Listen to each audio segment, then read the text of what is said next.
right, 24 minutes before 11 o'clock. Thank you for tuning in. Have you ever looked at pictures of like the ruins in Rome or the ruins in Cairo in Egypt, and you wonder what happened to those civilizations? What happened? How come they seemed to be they were like the big thing. They were the greatest thing, and then they kind of fell away. And when you hear people comparing how we live right now to the Roman Empire, which a lot of people compare the modern era to the Roman Empire, you have to say, gosh, did we learn anything from history, or are we so removed from the lessons that should have been learned that we're destined to repeat those same lessons, and therefore destined to find ourselves one day with a ruined Statue of Liberty just kind of half there remember the Planet of the Apes scene at the end of the movie? Oh, yeah. By the way, that was a spoiler if you never saw the Planet of the Apes. That movie's like 40 years old. I know. That's why I think it was safe to do that. But I mean, you do wonder about this, and at the same time, you say, you know what? Why does that have to be? Why can't we have this perfect idea which our founding fathers put together? We've been trying to improve on that perfect idea. The idea was perfect. It's just that we weren't practicing what that was preaching. Equality for all wasn't really being practiced when we declared it. But we've come a long way since then, and it would be such a shame if it all fell apart, and society in general, civilization had to redo it again. Joe Barfield is obviously a deep thinker. He's also a professional road racer who won the 6 Hours of Sebring race. He is an author and a script writer. One of his novels, Live for Today, is being made into a movie. Happens to be a scuba diver as well. Wow, this guy's cool. Busy. Yeah, I know. I always wanted to do that. I think I'll stick with snorkeling. And he's written a book called Moon Shadow. It's a story of love, friendship, honor, and betrayal. And he's got so many questions that I guess that the book addresses. For example, some of the things that are happening in the world right now. Are we ignoring things we should be paying attention to? Yeah. So that we don't become the next Roman Empire that is no longer around. Joe Barfield. Good morning, Joe. Good morning. How are you? Pretty good. Where are you calling from? I'm in Sealy, Texas, just outside of Houston. Oh, okay. I can hear the Texas accent. Is that where you grew up? No, actually, I grew up in Corpus Christi. Oh, wow. And that's actually where the book takes place, is in Corpus Christi. Oh, okay. And did you use the book as a way to tell a story or to express the thoughts that I was already mentioning that you have? Actually, Go ahead. It was intended to be a fiction story, and I came up with the concept and the idea, and I started writing it, and it deals with all of today's current events, hijacked airliners, terrorist people coming across the border, diseases and all that are brought in. But the strange thing is, I finished writing the book in 1996, and I have a Democrat elected president in 2008, and I have a debt at $20 trillion that bankrupts the country. And I based it when I researched it. I realized that all these empires have made the same mistakes, and our government seems to do the same thing, and they're oblivious. It's trying to appease the people, and the corruption. I mean, it's like as soon as they go in, they start taking the money. They're not thinking about the people. I mean, even now you see the conflict with Amnesty. Well, the guys right. Well, and I think I understand why. I mean, everybody is out to make a buck, right? How do you make a buck in the private sector? You create a product or a service and you sell it, right? Mm-hmm. Well, how do you make a buck if you're in government? There's nothing to make. There's no service to provide. Mm-hmm. I mean, aside from the essentials, the police, the fire department, but hey, those guys, they're not making $1 million. It's the guys who are making the laws that are making the $1 million, right? Yeah, it's amazing how they go in poor and come out millionaires. But it seems the corruption's easy. I mean, I wondered myself that if you run for office and people are offering you these things, would you stand up for your right, what you believe in, or would you get corrupted and fall down? I always wondered that. Yeah, I always wondered that. And there's no way to know. There's no way to know. The best way to know, I think, is to have what they call transparency, absolute transparency. And with the internet, there's no reason why we shouldn't have it. I mean, we should know every pencil that is paid for, right? We should be able to Correct. go online and see how much did they pay. Remember those $1,000 That's right. hammers? Exactly. Remember those? We should know about there's- it. Yeah, I mean, transparency like we've got now, right? No, not like we were promised. We were promised transparency Yeah, I right know. now. Okay, so I want to take one thing at a time. You talk about the deliberate introduction of a deadly virus to America. Now, if we were to look at the Ebola story, for example, and say, was that deliberate? Was there an intentional, or AIDS or anything like that? Was it deliberate? The first thing somebody's going to say, they're going to jump down your throat and say, that's a conspiracy theory. Why are you buying into that? But at the same time, why is it so far-fetched that somebody might want to do this? Mm-hmm. Well, that's what I'd come up with. What in the book, the main protagonist, he brings 10 people across the border. They actually walk across. They're picked up. They're taken to New York, Detroit, Chicago, and it happens on New Year's Eve, and they're totally infected with this bad virus, and he walks among the crowd spreading the virus, coughing, shaking hands, doing everything. That contact is, it to get totally infected. And actually what's really ironic is I read a book about Osama bin Laden, and I tried to figure out what he would do, and that's when in 1996 I decided he would probably hijack American airliners and use them as bombs. Oh, wow. And in the book, he has hijacked liner hit the White House, and it's New Year's Day. He hits the Orange Bowl and the Sugar Bowl. And they come in and crash over them, and it's really bizarre. There's so many things happening in that I just I made it as fiction. I just did some numbers and. Well, and not too long ago, a small group of people or even an individual couldn't really wreak the kind of havoc that can be wreaked today, because technology has made it so possible for any of us to be able to blow up a whole building or a whole block. Oh yeah, it's pretty easy too. That's what's been kind of scary. It is very scary. I mean, look at those two kids up in Boston at the Boston Marathon. Mm-hmm. I mean, and then there was the plan, from what we hear, to go into Times Square. Remember that? Mm-hmm. Yeah. Oh yeah. And what you also point out in your writings is that destruction comes from within, and that seems to be very evident today with all that infighting in the White House administration, all the way down to city governments.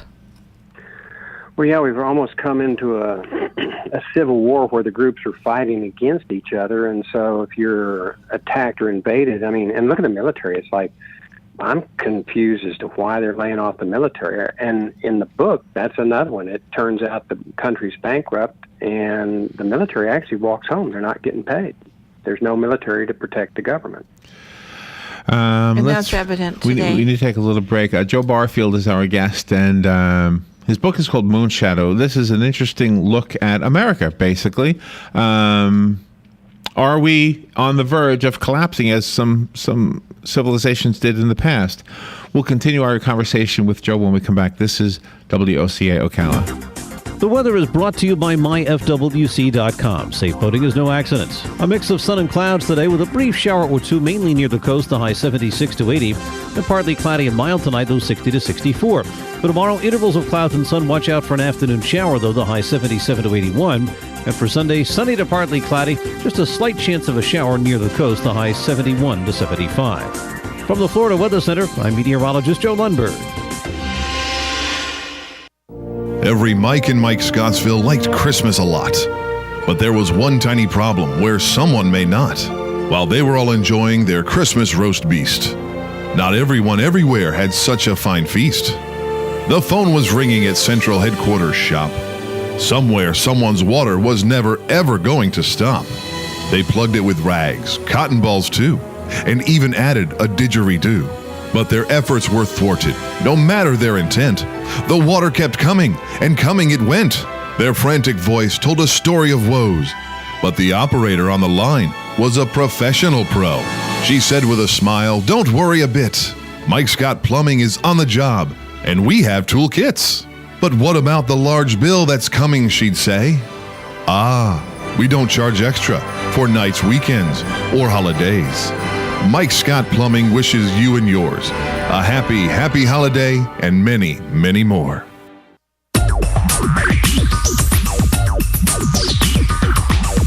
Whether you're building it up or knocking it down, get it done, rent it now. Sunbelt Rentals is here to make your job a little easier. Our knowledgeable staff will help you find the right equipment for any job, big or small. Did you know that Sunbelt Rentals carries heaters, air conditioners, generators, lighting, traffic control, and so much more? So whether you're building it up or knocking it down, we've got the equipment you need. Get it done, rent it now.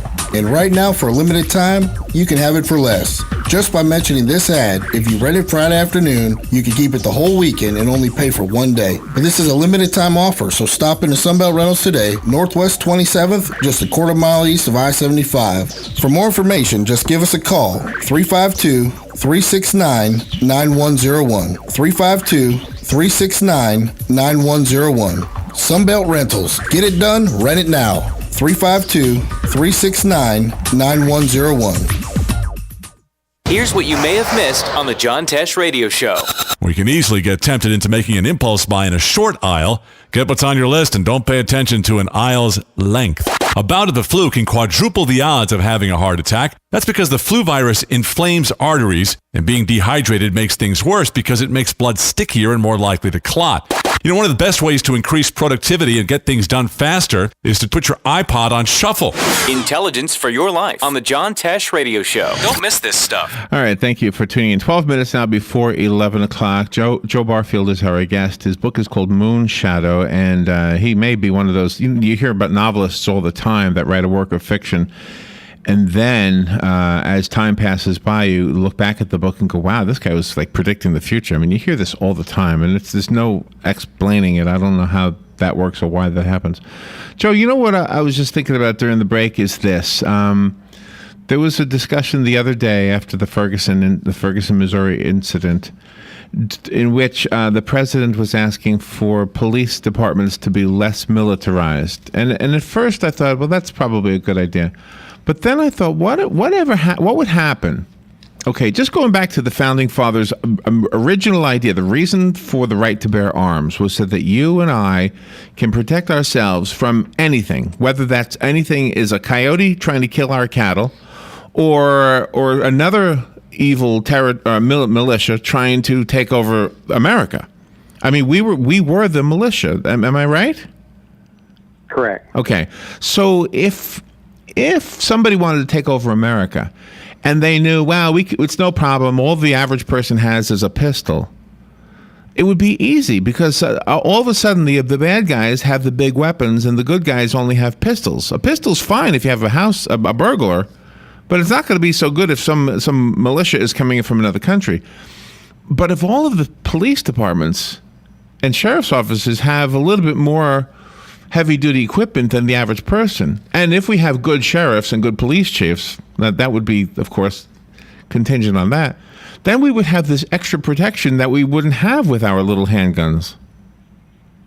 Yeah, the police are really going to be our friends. They're going to be the backbone of standing up against whatever happens. And, you know, if they were to take away all the rifles, it'd be like any other country. You can just sweep in and take everything. The people can't stand up and defend themselves. And that's what the Founding Fathers actually said. They wanted you to keep your gun so you could defend yourself from your government if it became necessary.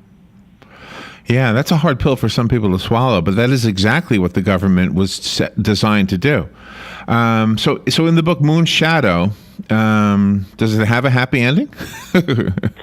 Actually, there's going to be a sequel, but I try to bring the book to an end so that, you know, you would never have to buy another one. You'll be satisfied with it. There's going to leave a few openings. One of the bad guys actually gets away. You're wanting justice. It's not really done the way you want it, but everything, to me, it ends good. That's, I mean, I always like happy endings. That's what I wrote the book for anyway. Yeah. And I always used to say, what's the use of fighting to save the world if there's not love? You know, I mean, these guys said, don't you have a girlfriend or a wife or something you want to protect? Yeah. Where does the title come from, Moon Shadow?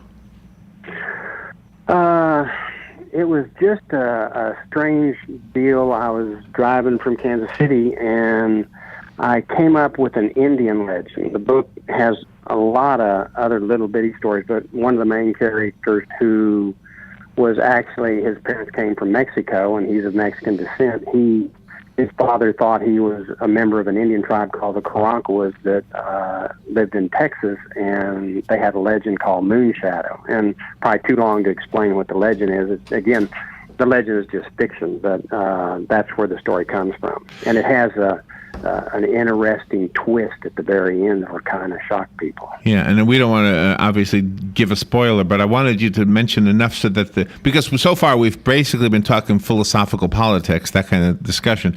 But you do have a storyline in the book that would be necessary if a listener was interested in reading the book, and it has to do with a small group of pilots. What do they call? Tell us about them. Okay, they're in Corpus Christi when the invasion starts, and they're trying to escape. They realize they got to leave town in order to get out and regroup, and they have nothing to fight with. And they're around Concan, Texas, in that area, and they find a wealthy millionaire who has a kind of a self-contained place built up in the mountains. And what they find out is that his hobby is rebuilding old World War II aircraft. And these guys, who are the best of the best, decide to take these aircraft and use them to hit the enemy, who have taken over the bases in San Antonio, Corpus Christi, Kingsville, and they just become like a militia, or you think of Red Dawn, except with airplanes. And what the whole culmination of this is, it's kind of a David and Goliath. The super bad guy is trying to find the good guy. It's Ross Sharifan. He's trying to find Bo J. This is the good guy. And in the end, there is an ultimate battle that's going to save America or finally destroy it. And it turns out the bad guy has an F-14, and he's meeting in aerial combat. The good guy, he's in a P-51 Mustang. So it's a David and Goliath. Can it happen? Probably not at far extremes, but I took about 3 years to figure out how a P-51 Mustang could beat an F-14 Tomcat. I had a pilot read it, and he said, well, far-fetched, but it's feasible. Oh, wow. That makes it all the more exciting. That is a David and Goliath kind of a story, sure. Yeah, and there's a bunch of stuff I found out about that was interesting. You remember Top Gun movie? Yes. There used to be one in Arizona, a red flag, and what they did was they did the same thing, testing the pilots. Well, the F-4 Skyhawk was used as the Russian airplane. The Americans used the F-14 for testing. Well, for 2 weeks, no Americans shot down any of the jets, in practice, and so the general went out and checked. What he found out was the pilots had gone to Radio Shack, bought a radar detector, bolted it in their jet, and when they were in the air, the radar detector would start beeping when they turned on the lock for the rockets, Right. And as soon as they turned on the lock, it'd go full blare, just go. Oh, wow. And the guys would jerk their stick and go up or down, and they could never lock on. And that was a true story? True story. Oh, wow. I used that. Yeah, and I used that in the book. And the general says, the pilots were saying, no, we didn't use that. I don't know why they can't use that. That is great. I love that. And I went, oh, well, that's the big problem, because I can't get away from an F-14 rocket, but that would help. That would do it. Oh, man. And did you incorporate that in the story? Yes, it's in the story. Oh, wow. That is awesome. And it's the same thing like the bear and the rabbit, don't follow me into the briar patch. And he draws the F-14 down. An F-14 under 10,000 feet loses its really capabilities. They need to be above 10,000 to shoot the rockets to hit the enemy. There's too many echoes, the land, the trees, the mountains, and so he draws him down onto his turf. So there's other things that help to make it where you can believe it, and that's the whole point. I hate for the guy to fall off a 100-foot cliff and then walk away. Those stories drive me crazy. No, absolutely, absolutely. You really delve into the ingenuity of the people themselves, though, because it's not really governments fighting against governments anymore. It's people fighting against their own government to save their own country. Yeah, and you know what's really funny is the 10 pilots trying to fight back. Two of the pilots fall in love with the nurse in the book, and the main character is trying to do everything good, but the guy that's the second in lead, he wants to kill the leader so he can take over control and actually get the girl too. So you still even have conflict in the small groups. And isn't that a shame? Because if people could just admit that every individual has a shortcoming and they need another individual to make up for that shortcoming, because that second individual can have that field of expertise the first one doesn't, the world would be a better place. I believe so too. We all need to work together. And I mean, regardless of whether you're a liberal, conservative, Republican, Democrat, we want the same thing. We want our kids to go to school. We want to be able to go to the store and not worry about getting shot. We want to enjoy these things, but we also have to respect the law. I mean, I think the majority of all the people in the country want the same thing. Oh, you just reminded me of something, Joe. I wanted to ask you about the part of your bio that said you were married in a jail. What was that? Yeah. I got married at midnight in a jail in Mexico. How'd that happen?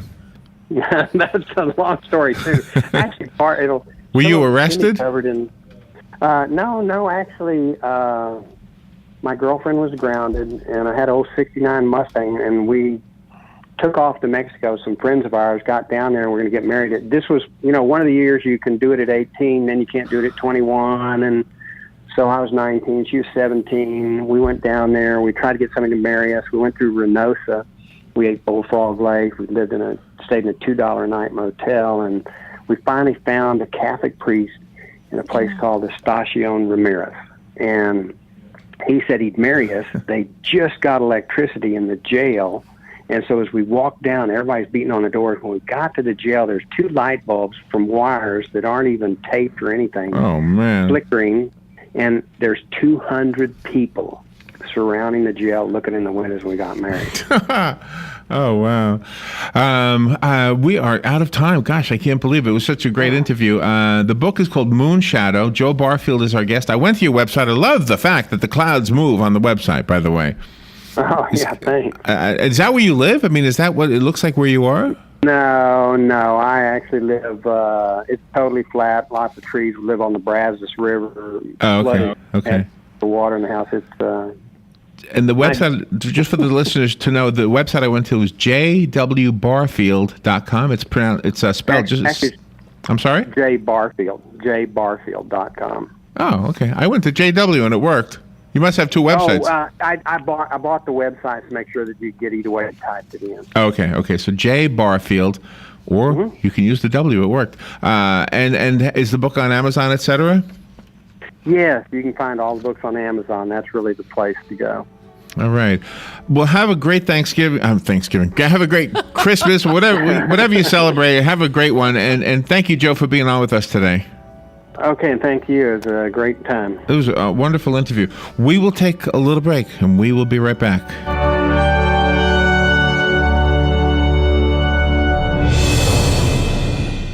Broadcasting from the Paddock Mall Studios, this is WOCA, Ocala, Gainesville, The Villages, 1370 AM, 96.3 FM, The Source. Fox News Radio, I'm Pat O'Neill. President Obama announcing his nomination to be the next defense chief. Ashton Carter